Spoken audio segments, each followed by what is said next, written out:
So let's talk about the Loewe Puzzle bag after 3 months of solid use. So this is in fact part 2 of a previous video that I've recorded about my Loewe Puzzle bag in a size small and how I've been using it for the past 3 months. In that video, I kind of focused more on the size of it, the capacity of it, how much you can actually fit in the bag, the size in proportion to my body for the small model, and talks about those sorts of things. In this video, I want to concentrate more on the style of the bag and the leather and the material, how it's worn, how it's fared, how it's held up, how it looks now after 3 months of solid use. And it was really important for me to record this video because when I was looking to purchase this bag, I had my eye on it for donkeys, okay? And when I finally was able to purchase it, it was a big purchase for me. It was potentially a really big purchase for me. And I didn't want to invest that sort of money in something that just wouldn't work out for me, of course, you know. And when I was looking on YouTube for videos of the Loewe Puzzle bag, and bearing in mind this bag has been around since I believe 2015, I didn't see a lot of videos that talked about that didn't go beyond like first impressions, unboxing. I wanted to know how this bag was going to look like in a year's time and beyond, and I didn't really see a lot of that, so it was really hard for me to I had to just buy it and find out, really. And that's what I did. So this is my review. Hopefully it will help you if you have your eye on it, and give you a bit more of an insightful perspective into how this bag is going. So first, a little bit of a history lesson. 2015 is when this bag was first released by Loewe. It was designed by their then and now creative director J.W. Anderson, who heads up his own thing.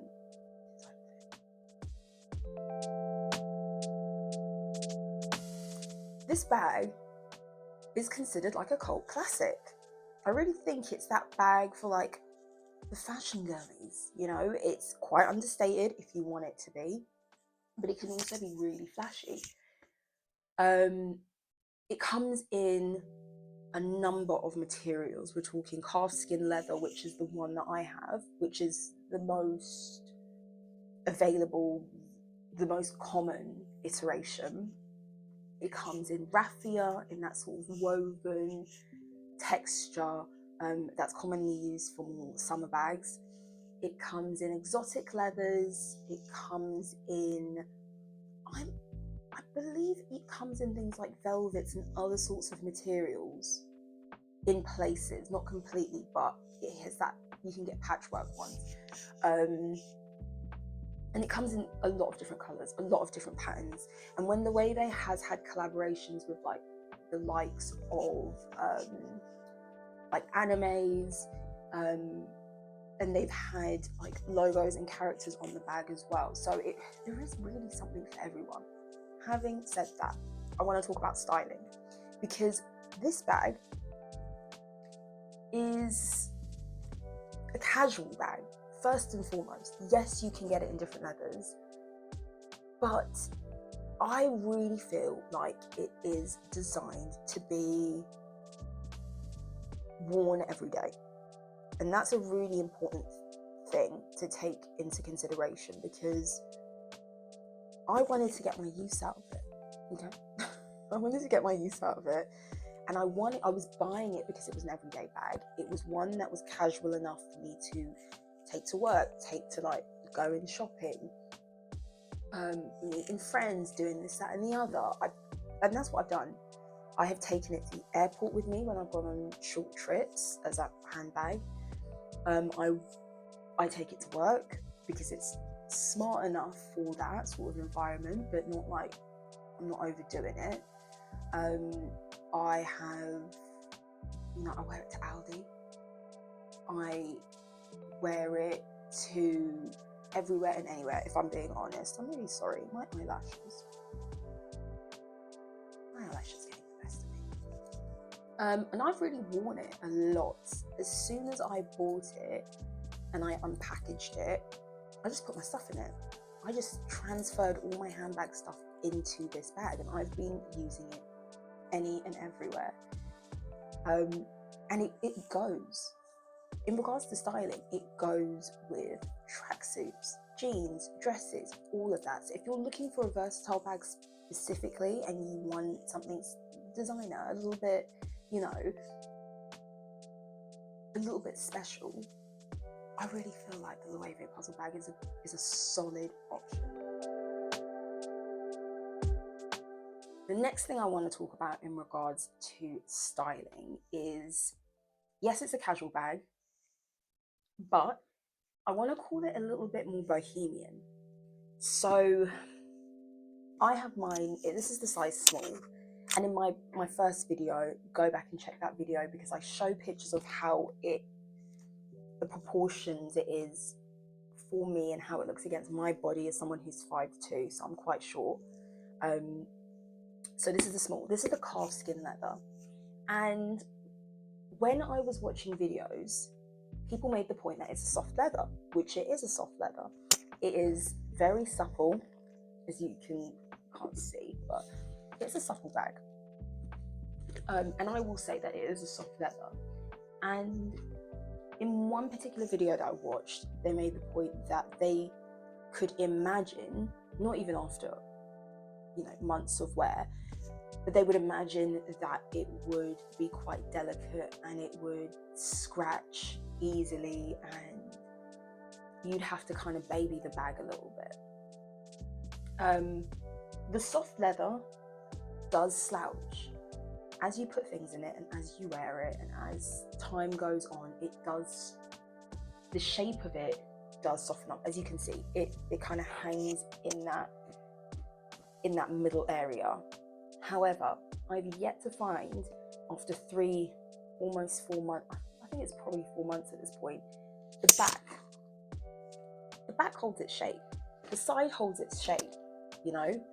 And the reason why I say it's bohemian is because you've got to appreciate that slouch in the bag. Otherwise, it's not for you.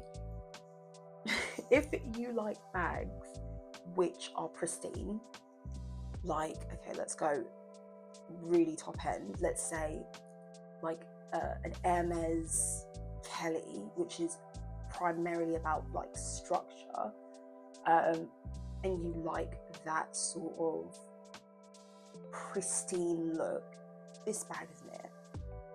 You have to appreciate its casual nature, its pristine style, its non-pristine style, its bohemian spirit in that sense. Otherwise it will just piss you off. So don't buy it if you are really looking for a bag that is perfect.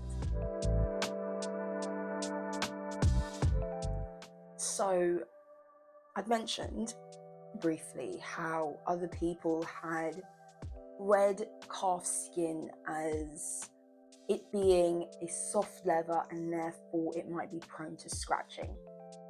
Now, I want to give you my experience with that. As I've said, it does slouch, it does soften even more, and it will lose its shape in places and retain its shape in places. And I think that's more to do with the construction of the bag as opposed to its leather, because I believe they've probably reinforced it in places. It just feels like it's a bit more reinforced. Like, I feel like the corners are quite solid, so that helps it keep its overall shape. However, and I've scratched this bag, but it's not damaged the bag in any way. I think, from my experience, that if it scratches, what I would do is treat it with leather conditioner. And this is something you should be doing anyway with your like most expensive leathers, is buying leather conditioner and working and massaging into it. It keeps the leather supple and soft and stops it from drying out. And I think that is going to be the cure for your scratches if you do actually get any. Again, that piece of advice is not from experience, because I haven't used leather softener on it yet, but I have had scratches on it, and you can just see the leather still shines. Okay, I have a light on. I have a ring light, but nothing visible, nothing obvious. It's still in fine condition, and I don't baby my bag, and I've mentioned this before. I take it everywhere. I'm not the sort of person who like puts my bags on the floor and things like that. I don't do that. I do take care of all of my bags, regardless of whether they're like from Topshop or they're from like Loewe, you know, the whole gamut. Like I don't put my handbags on the floor anyway. So, but as I say, I take it everywhere. I throw it in the car. I've taken it to the airport with me. It's been on flights with me. I've worn it to dinners and drinks and all of that, and I use it how it's intended. And I think it's been wearing up really well. One incident I did have is I was leaving the house, and I think I had to put something in the outdoor bins, and I propped the bag up on my neighbour's wall, and their wall is like a white. Little did I know that it's actually, the paint was flaking off, or it's chalky in some way, and that was the only occasion where I did see this big white transfer on my bag. I think I got it across the front here, and I did just clean it with soap and water, because you can do that. You can wash leathers with washing up liquid, or something more gentle, warm water, cloth, microfiber cloth, and just clean it. And I don't know if this will pick up, but I did clean it round here, and I think it's caused a little bit of softening here at the front. But again, that's partly because the bag just sits like that. And I do have a little white spot. It's not really, yeah, I think it's around here. There was a white transfer, and I did manage to clean off most of it. And I think just as time has gone on, it's kind of buffed itself out anyway. I believe there's a little bit of white on the bottom. Here it is. There's a little bit of white, if you can see. Doesn't bother me. And I know that this is better than how it was, so I know it will continue to just rub off and fade, so it's not really a big deal to me. But yeah, in general, calfskin leather has been a really nice feature of this bag. Another thing I want to point out about the leather is, because going back to the idea of it's quite a bohemian bag, is the grain on the leather. So when you get yours, and I'm sure this is the case for all of the calfskin bags, unless you are going for, I think calfskin is the only like cow skin leather effect they do. There might be a croc effect or something, but in the calfskin, which is, from what I can tell, the most common iteration, just by judging on their website and from what I've seen out in nature, I think this would be the case for most of them, is my point.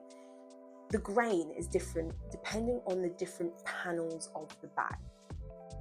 So here on the top, I have more of this larger grain leathery effect. On some of the side panels, it's finer and smoother, especially here on the top. And so you do get that patchworky effect to some extent. On the handle, it's a very smooth leather. The top is the grainiest for me, and the other panels are in varying ways smoother and finer in regards to grain. So that's what I say, when you buy this bag, yes, it's an expensive bag, and I talk about pricing more in my first video, but it's an expensive bag, but it's one to be used, and it's one to appreciate its aging and its subtleties and its flaws and its slouching and its relaxed nature. This is not a bag for someone who loves pristine. It's not a bag for someone who wants something like an